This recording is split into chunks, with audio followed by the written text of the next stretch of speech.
Hi friends, I'm Rebecca. Welcome to Squintillions. Today I'm talking about planning your life and dreams and talking about tips that will help you achieve your goals. I'm going through some of my favorite principles from the book, The Success Principles, How to Get From Where You Are to Where You Want to Be by Jack Canfield with Janet Switzer. This is the second video in my series of 3 videos covering this topic. The first principle that I'm going to be talking about today is called Experience Your Fear and Take Action Anyway. Just about everyone is afraid of something. That's part of what makes us human. I struggle myself with anxiety and fear about things that might happen in the future. So I fully understand that fear can overcome people and keep them from reaching their goals. The success principle talks about a few different techniques you can use to help overcome your fears. One is to imagine what scares you and then replace it with a positive image. If you're afraid of failing a test, don't think about failing a test and getting all the answers wrong. Imagine that you get your test back with a perfect score. Another trick is to focus on the sensations you're feeling. Then switch about the feelings that you would rather have, such as confidence or happiness. You might switch from feeling butterflies in your stomach to feeling uplifted and energized. Remember previous times when you were afraid and you did something anyway. I remember going on vacation to New York a few years ago, being afraid of heights, going to the Empire State Building, but still going out onto the observatory platform on the 86th floor and staying there for a full hour, walking around the building, taking pictures, and just enjoying the view.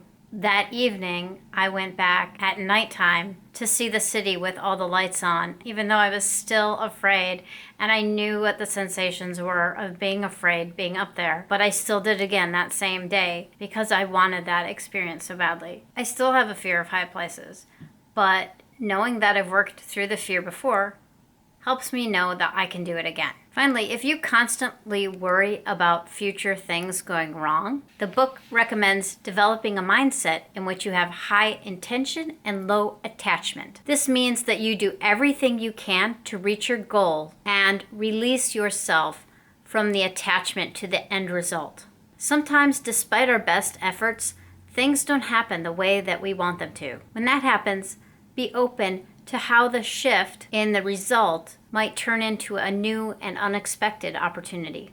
I want to take a moment to acknowledge that anxiety disorder is real, and if you are struggling with more anxiety than you feel like you can handle, to please seek out your doctor or a therapist to help you. The next principle I'm going to talk about is keep your eye on the prize. Successful people don't give up, even in the face of rejection, roadblocks, or setbacks. Concentrate on upcoming tasks that will help you reach your goal and don't simmer over past failures. The Success Principles recommends that you stay on track by acknowledging your successes, reviewing your goals, and focusing on your successful future, and make the specific plans that you want to accomplish for each day. You might do this in conjunction with reviewing your to-do lists and acknowledge the tasks that you have finished. Another option the book talks about is using meditation to help you. It discusses meditating on an evaluative phrase, such as, show me where I could have been more blank today. Fill in the blank. Okay, so show me where I could have been more effective today. Show me where I could have been more resourceful today.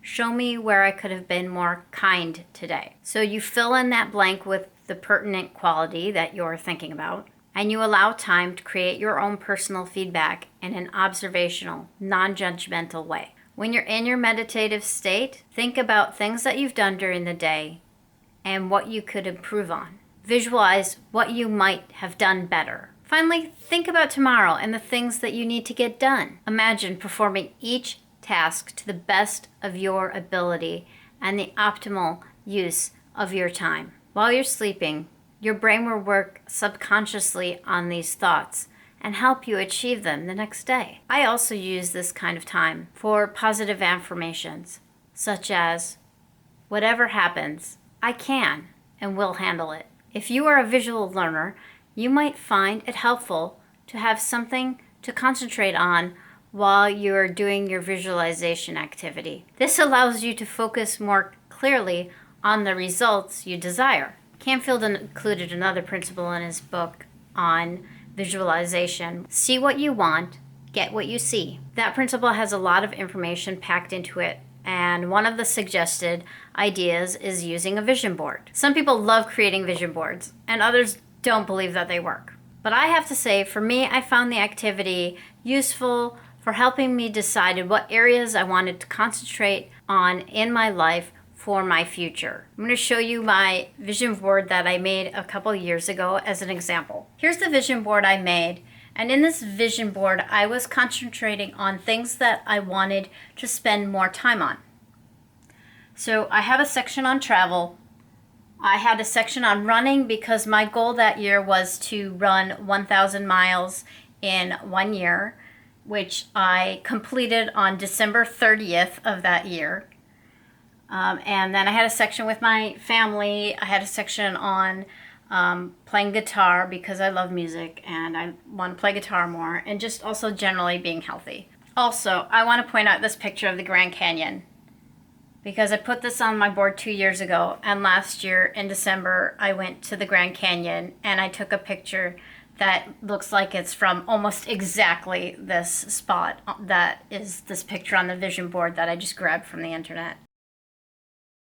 The next principle I'm going to share is transcend your limiting beliefs. Humans spend so much time living life by habit. What's your morning routine? What do you normally eat for lunch? What do you always do right before bed? Some habits are good because it frees you from making those routine decisions over and over. Unfortunately, we sometimes get stuck in our habits and they impede our route to success. The success principles drills home the point that whatever habits you have right now are leading to the results you're currently experiencing. For example, if you include cardio in your exercise regimen 3 times a week, you should be able to run for the bus. If you're sitting at work all day and then watching TV in the evening, you won't have the same level of fitness. And if you want to be able to run for the bus, what do you need to do? Some people might worry about handling the changes to their structure, but when you believe that you can handle it, it removes the barrier to trying to do it, as well as the fear of the unexpected. The book shares a useful methodology for overcoming beliefs that limit you from getting what you truly want. The 4 steps from the success principles are: first, you identify a limiting belief. One limiting belief I had when I was creating my blog at squintillions.com was nobody's interested in your opinion. That one went hand in hand with a similar thought. Why would anyone want to take advice or recommendations from you? The next step is determine how your beliefs limit you. Those beliefs limit me by keeping me from expressing myself, and even worse, stopping me from fulfilling my life's purpose.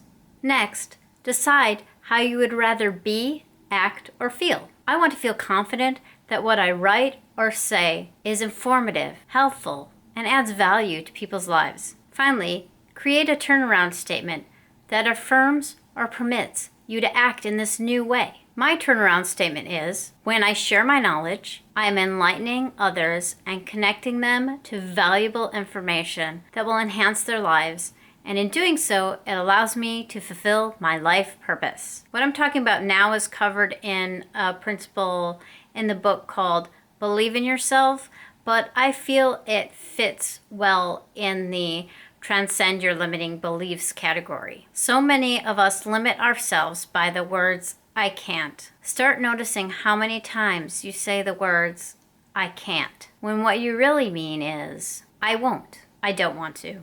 I don't have the skills or knowledge to do that. I don't like that. Or even, I'd rather be doing something else. Sometimes our attitudes create limiting beliefs. Start developing ways that you can say, I can. Or start being honest with yourself and others about why you can't, and replace the word with one that rings truer. That wraps up the 3 principles that I'm talking about for this video. Remember to watch the other 2 videos on this topic. And if you enjoyed this video, please hit the like button and remember to subscribe if you want to see more content on personal finance and personal growth here on Squintillions.